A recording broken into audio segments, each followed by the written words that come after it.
艺术水阁好，国情解说两句互你做参考。解说，解文说义，咱大家拢知，高雄人讲号做港都，啊实在讲，咱港都这两字谈台湾，有两位所在拢爱提出来讲。高雄号做港都，当然是因为工业大船入港，包含讲讨海掠鱼的渔船，这拢真出名，对台湾的经济真有作用，真有贡献。啊，毋过观众朋友，你敢知影讲，另外港都还佫有一个所在？哦，那是倒位？我来讲一条足好听的台湾歌谣，相信讲所有朋友你拢会晓唱。海风冷冷，吹艇行情，飘浪的旅行，为了女性费了半生，海面做家庭，港都夜舞。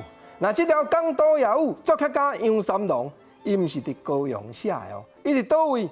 煞毋知讲。自国民党政府来到台湾了后，事实有真侪美国军队，拢还搁伫台湾南北二路真侪重要的所在伫咧镇守。啊，咱家人遮都有一搭国际联谊社，迄就是提供美国军人、美国兵啊娱乐的所在。杨三郎流浪过半亚洲了后，渐渐来到中年，伊倒转来到台湾，踮伫国际联谊社，伫咧分小吹、做乐师、做指挥。迄暗伊住伫咧番仔间。听着窗外的雨声，伊才来写出这条《阿妹咯 blues》。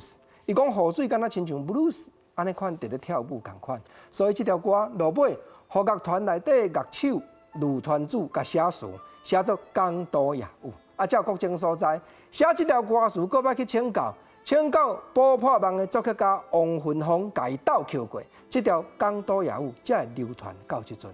啊，讲港都，咱另外搁来讲，搁有台语歌。共款另外一个词，这条咱也真知，就是文夏老师所唱《秋人》。秋人事实就是文夏笔名啦。秋人作词的妈妈，请你也保重。内底一句讲，我也来到他乡的一个成都。无但朋友，你也想讲，搭成都是倒位？这搭成都，就是1945年国民党政府来到台湾了后，台湾省政府的省会，正就是设伫咧台北市。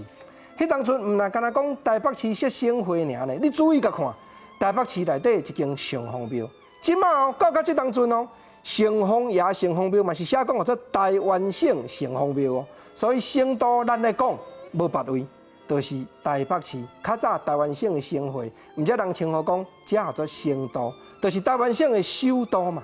这港都甲成都两项互相比较，国情讲出来，互你做参考。